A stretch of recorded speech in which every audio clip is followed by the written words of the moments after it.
So I'm going to show you how to do some diagonals. Now, diagonal stitches look great. They're useful for things like hearts or anytime you want more of a curved shape, or oftentimes alphabet patterns will have diagonals. There's different ways to annotate it. Some ways, I have to say, I've seen some designers do some of the most confusing annotations I've ever seen on a chart. I think mine are pretty straightforward, so hopefully you will agree with this. I did not invent this particular annotation technique. I actually think I might have poached it from Tina. I can't remember who I poached it from, but anyway. The way I do it is basically, instead of having, okay, so you have your X, which is a double crochet straight down, as you know, two rows down. We have a slash mark, and this indicates the direction your stitch is going. So a single slash mark means that you are going one stitch to that direction, either left in this case or right. Very simple. A double slash mark, again, the direction indicated by the direction of the slant. You go two stitches over, right? So that's a big diagonal. That'll go this way. Then you have, sometimes you have stitches that are joined at the bottom. Very simple. You would do your double crochet right into that stitch, do a single crochet, and then go back and do your diagonal that way, and you would share a stitch at the bottom. When they share a stitch at the top, like I'm making the top of a point of a diamond, for example, there is a particular way. I'll show you how to do this, but we join them at the top, and we can do the same thing with doing a diagonal and a double crochet joined at the top. All right, I'm going to show you these various stitches. Now, I have already done my kind of sad lopsided sample this morning. I have already done up to this row. You can see where my single crochets are to leave those gaps ready for our diagonals. Got a little tape here to help me. And let's get going. Hopefully you will find this so easy you'll wonder why you haven't done it yet before. So I'm going to do my border stitch. Ooh, that's moving around. Maybe I should have taped that down too.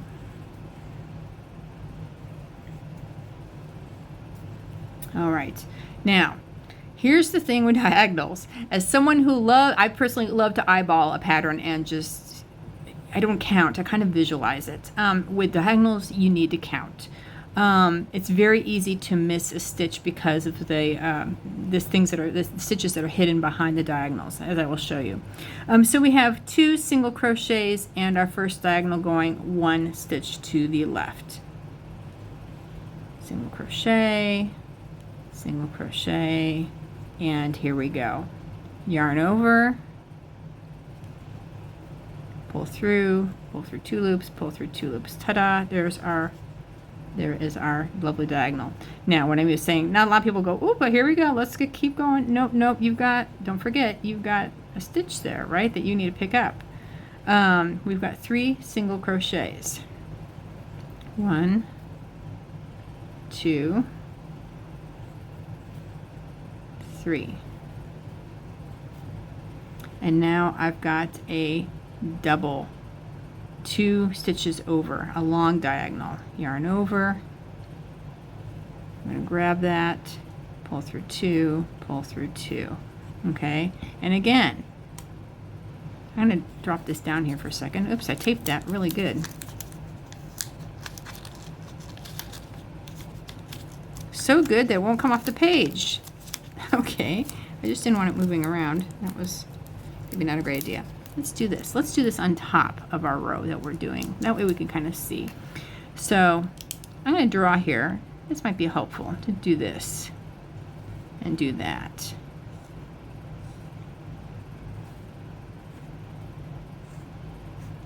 Okay, these are shapes you're making.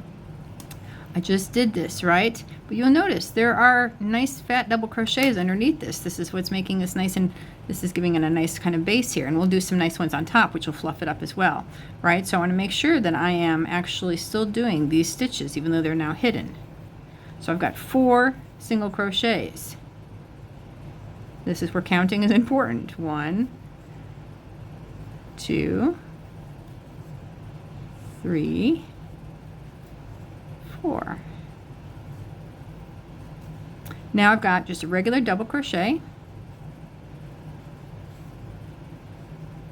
oops, butterfingers this morning, a single crochet, and now going back for a diagonal in that same stitch. Not a big deal, sharing a stitch, it's all good.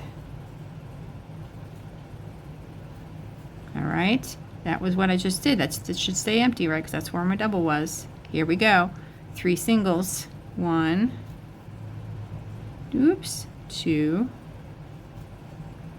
3. Now we're going to join at the top. So what are we going to do? This is the way I do it. Yarn over, go ahead and start like you normally would, pull that through, and then you would normally do 2 loops and 2 loops, right? I haven't had caffeine yet this morning. Here we go. Pull through 2 loops, and instead of pulling through 2 loops again, you're going to leave those 2 loops on there and go ahead and start your next stitch. Yarn over this side, pull through 2 loops, and now you've got 3 loops. That's fine, you pull it all through, and that will give you that single loop on the top, which is what you want. I'm going to do that again for you. Just like normal, yarn over,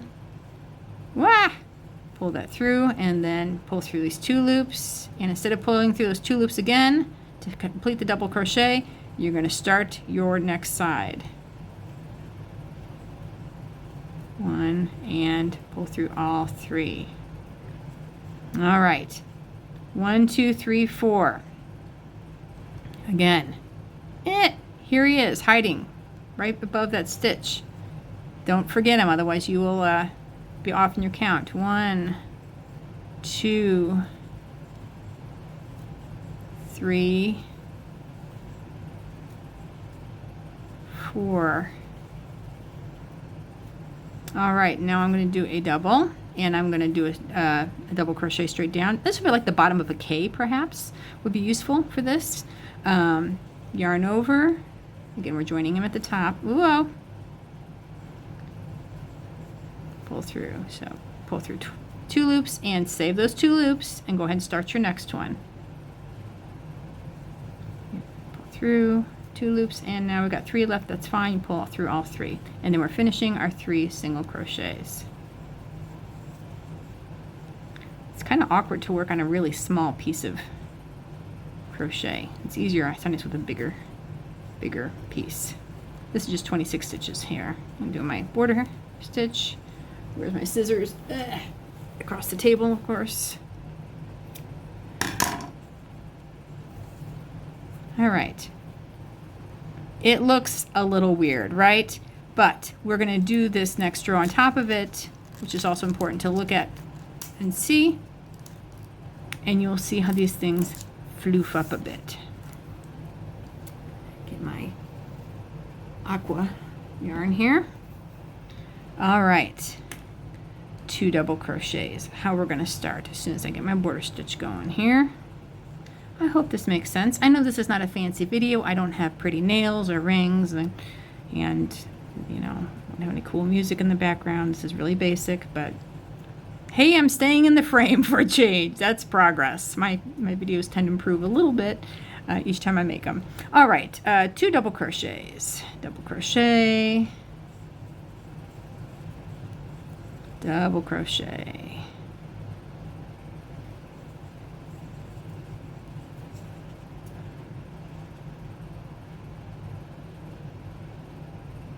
Why does that not look right?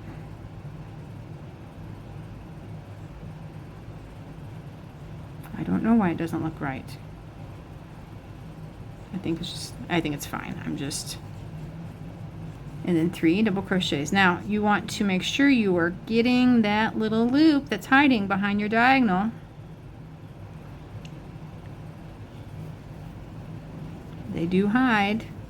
1, 2, stop wandering around, Paige. There you go. And 3. And then I've got my single. And then I've got 4 double crochets. Again, you want to be good to fish for that.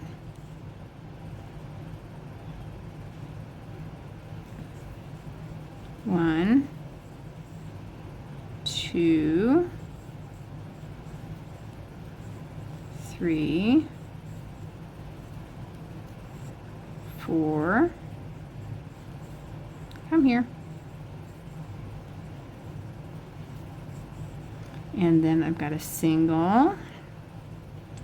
My double is hiding in there.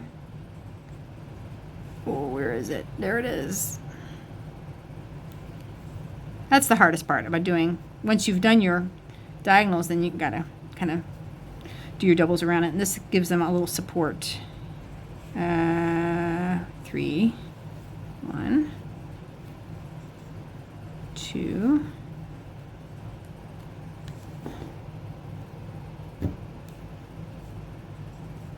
3, hiding back there. Again, kind of trust the process. And then my 1, and then I got 4 double crochets left here, hiding back there. 1,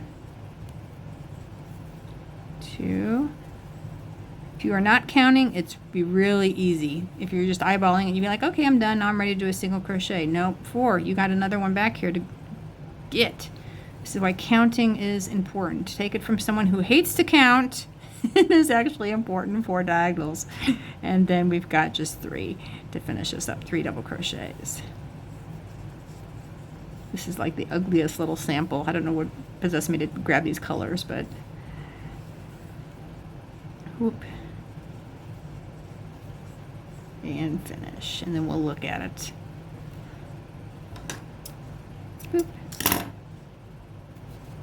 All right. So